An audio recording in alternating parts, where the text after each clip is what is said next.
Yo, what's up mga kaibigan? Nali na tayo magkwentuhan. Isa sa mga player na inaabangan sa free agency ngayon ay si Naz Reid ng Minnesota Timberwolves. Isa nga siya sa mga pinaka-skilled na big man sa NBA ngayon. Isang starting caliber power forward na minsan ay naglalaro din bilang center. Sadyang hindi lang siya nagiging parte ng starting five ng Timberwolves dahil teammate niya nga si Karl Anthony Towns noon at si Julius Randle naman ngayon.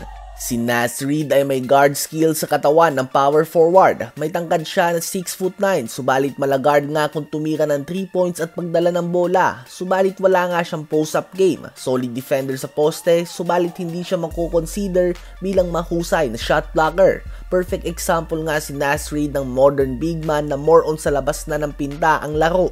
May chance ang manatili si Naz Reid sa Timberwolves, subalit expected na papasok siya sa free agency at magpapataas ito ng sahod. Inaasahan na i-decline niya ang 15 million player option niya sa Timberwolves dahil may mga teams nga na handang mag-offer sa kanya ng 30 million o higit pa. Sa bawat taon lang yan mga kaibigan sa kanyang bagong kontrata kung sakali. May edad pa lang nga si Naz Reid na 25 years old, kaya naman madaming teams na nakaabang sa kanya. Andyan nga ang big market teams tulad ng Los Angeles Lakers, Golden State Warriors at Miami Heat. Mga teams nga ito na naghahanap din ng big man. Nasa Timberwolves na lang nga kung tatapatan nila ang mga ibibigay nito na sahod. Nag-average din siya ng stats na 14.2 points and 6 rebounds per game sa 27 minutes of playing time ngayong season. Slightly better sa last year niya mga kaibigan kung saan nagwagi siya ng 6-man Player of the Year award. Ang ibig sabihin nga nito ay ang pinakamagaling na player off the bench sa NBA noong season na yon. Saan team nyo ba sa palagay babagay si Naz Reid mga kaibigan?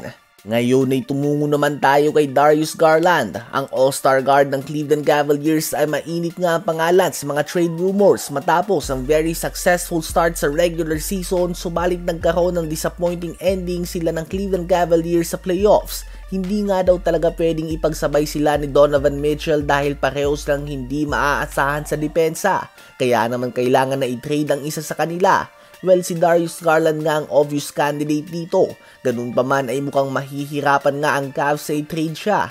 Bukod na lang nga sa overpaid ito sa mata ng madaming fans dahil sumasahod nga ito ng mahigit 40 million sa bawat taon. Subalit nilabas din nga ni Shams ng ESPN ang balita na inoperahan ito sa kanyang hinlalaki kaya naman out ito ng 4 hanggang 5 buwan. Out nga ito sa buong off-season at pati na din sa umpisa ng regular season. So walang Darius Garland trade na inaasahan ngayong off-season dahil dito mapapako nga muna ang Cleveland Cavaliers sa kanya at bumagsak pa nga ang trade value nito, so lugi din nga ang Cavs dito kung sakaling plano man nila itong i-trade.